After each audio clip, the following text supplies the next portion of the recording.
Kasi alam ko mabuhubad ako.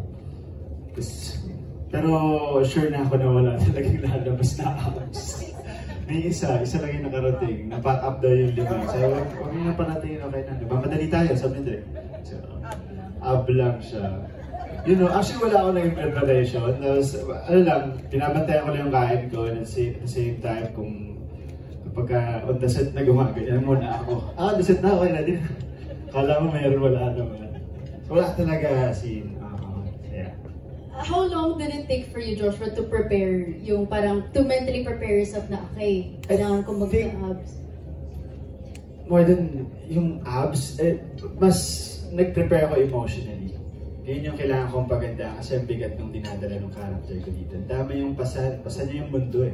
Pasan niya yung kapatid niya, tapos yung sa nanay niya pa, yung hostisya, and then ito pa yung issue niya dun sa gusto niya ng bata siya, diba? I think mas doon ako nag-focus yung kung paano ko bubuuin si Patrick, paano yung emotional niya, yung kung paano siya mag-decision, yung mga ganun. So, yeah. Thank you so much, Joshua. We have more questions for you, Joshua. This is about, lighter. Ano yung mga naging funny memories mo on set and also yung pinaka-challenging na, challenging parts? Challenging? I think hindi lang ako to, feel ko yung init, no? I think yun yung pinaka-challenging sa lahat. Feeling ko yun, yung challenging sa akin, yung init. Kasi hirap din hirap umate pagka mainit yung panahon. Alam mo yung pawisan. Lalo na sa mga kasama ko, sila Manong, si Matmat, kasi naka-wig pa sila, tapos naka-jacket pa sila, diba? Ano pa yung isa? Sorry? Funniest moment. Moment. Marami. Hindi ko na maisa-isa lahat, pero marami akong funny na moment with the casts, of course, sa behind the scene, and with Anne. Lalo na kasi siya yung palayong kasama sa eksena. Ayun. Okay. Joshua, we have here, biglaan question. Meron pumasok. Hanggang kailan ka magiging pakipot kay Mia? Malapit na rin. Kung napanood niyo yung last episode, parang may teaser na nahinanap ko siya, no? Tama po ba?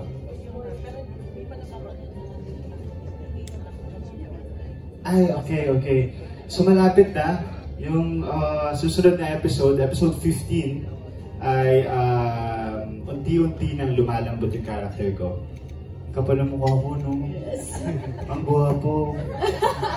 Kaya sabi ko nung nag-press ko, sabi ko ang gwapo ko masyado dito kasi sa umpisa nga, parang inahabol ako ni Mia. Pero may pinanggalingan naman yun, may dahilan yan kung bakit umiiwas yung character ko. Thank you so much, Joshua. And thank you also for that question. Okay, ito naman for Miss Ana Abad and Miss Charmaine. Okay, how is it like working with, of course, young stars in OK Hospital? You have a variety, you have veteran patients and also young patients. Ginaguide niyo po ba sila, the patients in how they're acting? No. Kami nag-guided nila. We just, I think more of bonding, so that we have a good chemistry. I think we really bonded, especially we were by the beach, so it was really fun. I remember when Joshua was saying that one of the is the heat. And Laura's funny video where we're just following the fan and we're like one group going around because it was so hot. So yeah, little things like that. It was really a great cast. Yeah, I don't do that. Yeah, I don't know. Parang love team kami ni siya. Palagi kaming sabay tinatanong.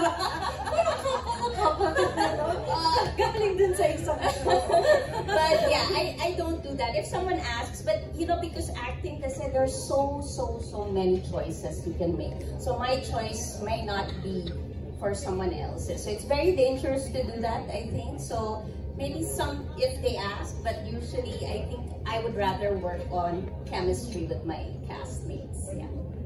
And trust.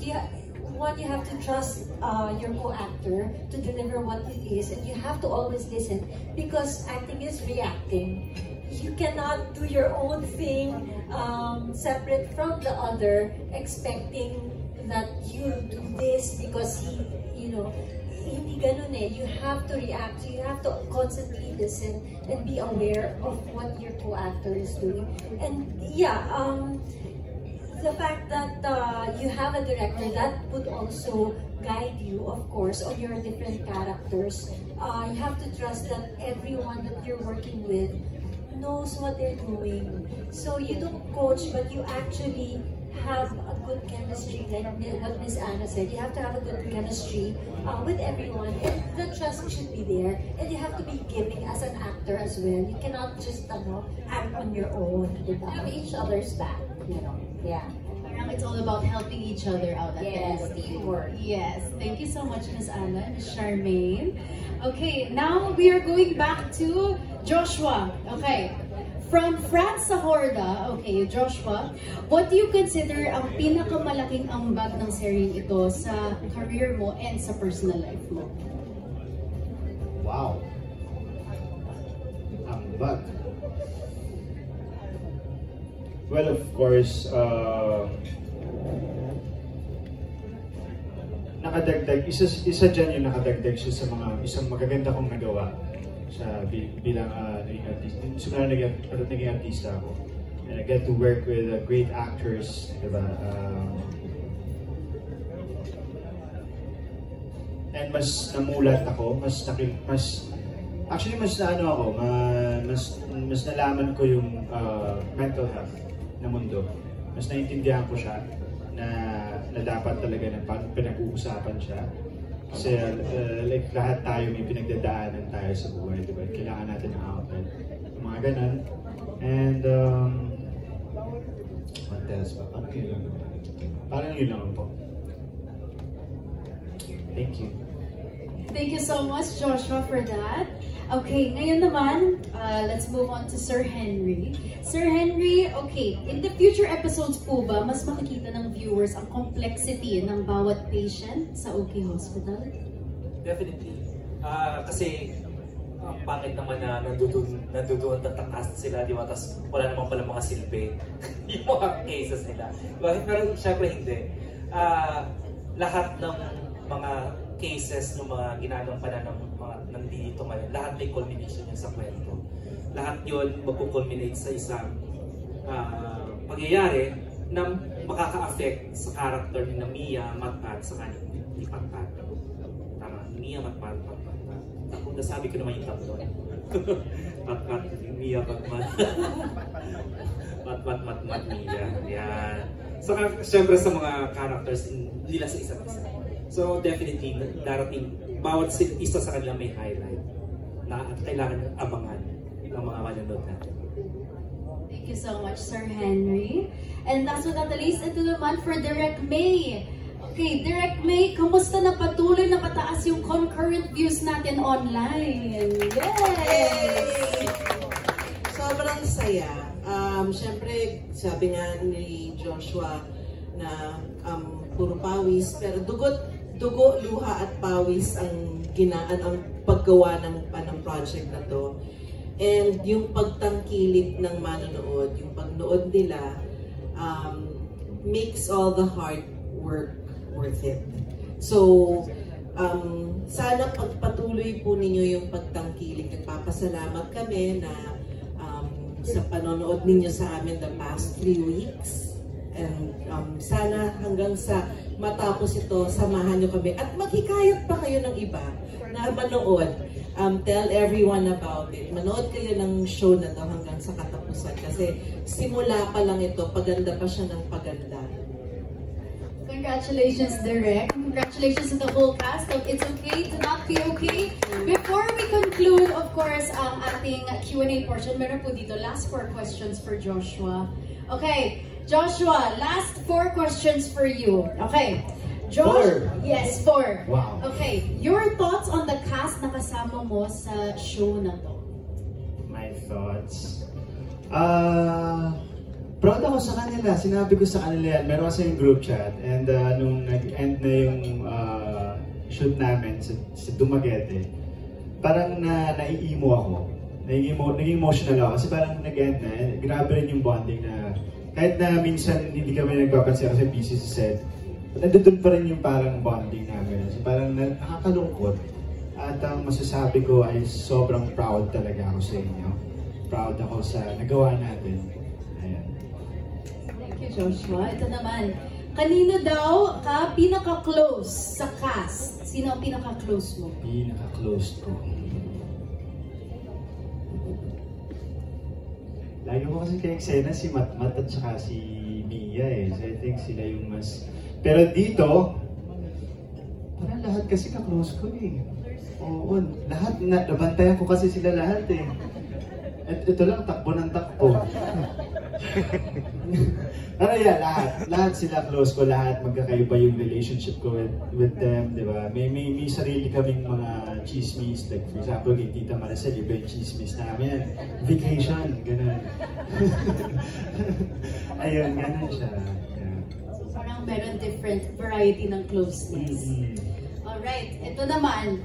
Question number 3 for Joshua. Anong advice mo sa mga batang artista na kasama mo dito? Si Chin daw, Chin. Nandun na ako sa nagbibigay na ako ng advice. Okay, nice. Ako, ma-advice ko, parang nakahiya, maganda sa kanila.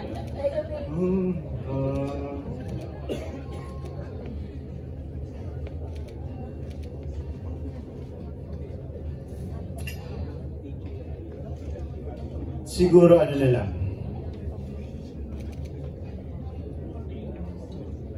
Ang hirap naman ng ano. Siguro wag na lang siguro. Huwag kayong mapagod, matuto. Huwag niyong isipin na magaling na kayo. Kasi kahit ako hanggang ngayon, ano ako eh, ganun na kayo, parang pero wag niyo kayo ma-frustrate sa mga ginagawa niya, pero wag lang kayo mapagod, matuto. Palaging pag may bago, maganda yun eh, palaging may bago kayo sa sarili niyo. And palaging may bago kayong natututunan, tapos ma-apply niyo sa next project niyo, may bago kayo nakasama, may natutunan ka doon, diba? And palaging may bago, tapos of course always respect yung mas matatanda sa inyo sa industriya. At of course yung mga staff natin, yung crew, kasi nasa kanila yung chismis. Alagaan niyo sila. So yeah, ayun. And laging respeto rin sa co-actors, diba? Na-appreciate ko yung sinabi ni Miss Ana na talagang mahirap magturo ng co-actor kasi yan eh, respeto mo yun sa craft ng co-actor na totoo yung dangerous yan. So yeah, ayun. Thank you so much, Joshua. Last question for you. Okay. Yes. Last question is, of course, alam naman natin that you are a veteran actor, but then you also learn from the veteran actors. O, di ba? So, ano mga natutunan mo from the veteran actors dito sa show It's Okay to Not Be Okay? Wait, ano? Sabi nila, ano mga natutunan Doon ako mo? sa mga veteran. Yes. Parang marami ako natutunan sa well, marami, hindi ko siya may isa-isa, pero marami. Nung una, kasi okay, ganito. Nung nagsimula ako sa industriya, napinalad ako kasi puro veteranong actor or actors na sinakatrabaho. So nung una, yung mga advice nila sa akin, patungkol sa trabaho ko, kung paano rumespeto sa actors. Ngayon naman, yung mga nakakasama ko, ang tinuturo nila sa akin, kung paano ako mas magiging better man, kung paano ako mas magiging matalino sa buhay. So I think, doon ko nalaman na tumatanda na ako. Magiging veteran na talaga. Yes. So usually gano'n na yung advice nila sa akin, about patungkol na sa buhay. Hindi na siya patungkol sa trabaho din. So, yeah. Thank you so much, Joshua. Baka may gusto kang i-share dyan about life? No? Mamaya, balikan na lang natin si Joshua later. Yes. Okay, we have here one last for Miss Maricel Laksa.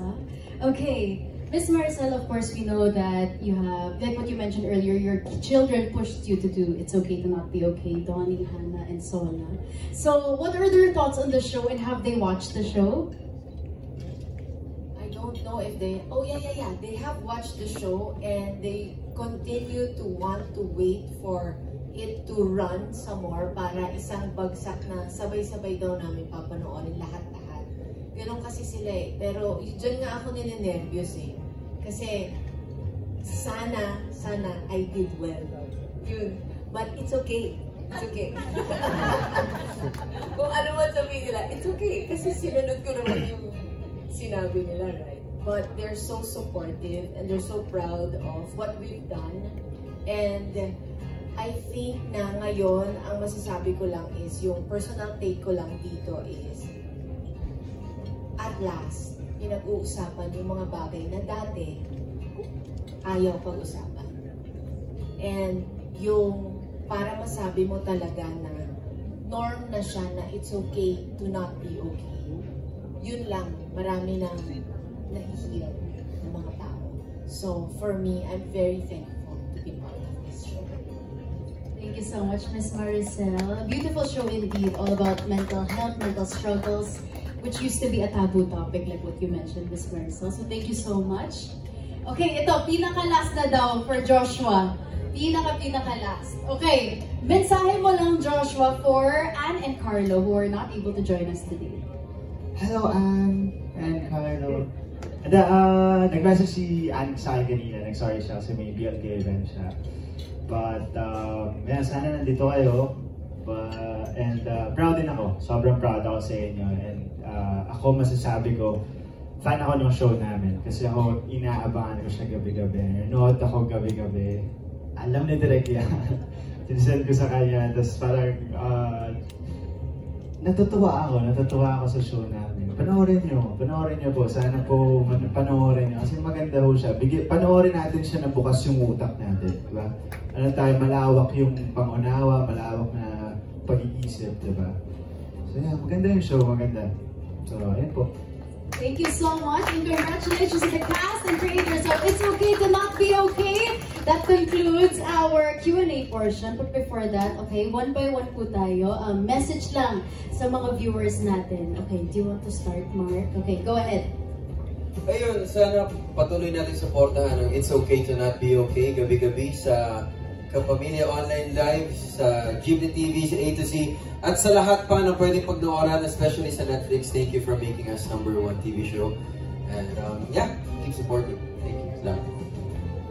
Yes, maraming salamat sa mga nanood sa amin at continue to watch us because we have a lot of stories to tell. We all our other characters, we have our own highlights in this and different mental disabilities that we feature, and it's done very well, and yun, madaming exciting mga eksena, so antabayanan niyo po. Mga kapamilya, salamat po sa support. Patuloy po tayong manood. Ang ganda-ganda po ng palabas namin, ang ganda ng storya. Lahat po kami very excited po at sana hanggang huli manood po kayo every day 8:45. Kapamilya Online, Kapamilya Channel, JPTV A to Z, I1, TV5, yes. Maraming salamat po ulit sa lahat po na nanonood ng It's Okay to Not Be Okay. And syempre sa mga hindi pa po nanonood, and yung mga nanonood, please invite all your friends and family and join us in this healing journey of It's Okay to Not Be Okay. Yes, from Gemaline Marie po, maraming salamat sa lahat po na sumusuporta ng It's Okay to Not Be Okay. And yes, spread the show, spread the word. It's okay to not be okay. Thank you po. Okay, tandaan lang ninyo, if you're not okay, it's also okay. Okay? It's okay to not be okay. Kung ano man ang mapupulot ninyo dito na para sa inyo or para sa iba, gawin ninyo yun na gift. At sana maging mas mabuti yung relationship natin sa bawat isa dahil may respeto tayo sa mga taong maraming pinagdadaanan. Hindi po tayo lahat masaya. Minsan, meron ding pinagdadaanan, pero it's okay to not be okay. Yun nga, maraming salamat po sa... Sabi ako ng tama. Relax na, huwag ka talakbo. Yun nga, maraming salamat po sa lahat ng nanood at sumasabay sa palabas namin na It's Okay to Not Be Okay. Ayun nga po, panoorin po natin. Every day, 8:45, namatay po yung ilaw. Thank you po. Maraming salamat po sa panonood. Sana na-inspire namin kayo kasi yung bawat character sa amin may represent. At Sana may makuha kayong lesson bawat sa amin. And yes, sana araw-araw nyo kami panoorin. Thank you. Ayan, first po, thank you po sa mga press friends po natin. Thank you po sa oras niyo po. Alam ko po, traffic. Maraming salamat po. And sa lahat po ng nanonood ng show po namin, thank you po sa lahat po ng mga tinatag niyo po sa amin, appreciation post. Maraming salamat po. Yes, thank you so much talaga. We really appreciate all the support. Just continue to watch and continue to watch the show. Itong show na to kasi hindi siya basta-basta teleserye. It's something different na talaga may mapupulutan. And what's also nice about this, it's an eye-opener. It's also eye candy because locations are fresh.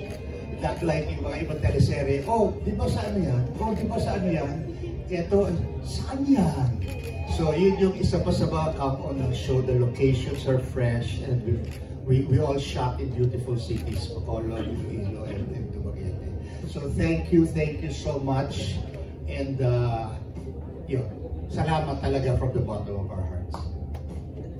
And maraming salamat po sa lahat ng sumusuporta ng It's Okay to Not Be Okay, at sana po sa mga hindi pa nakakanood, we hope that you guys give this a shot. It's a beautiful story, so bring a friend, bring a loved one, whoever you want to, and spread awareness, guys. Ayun, salamat po.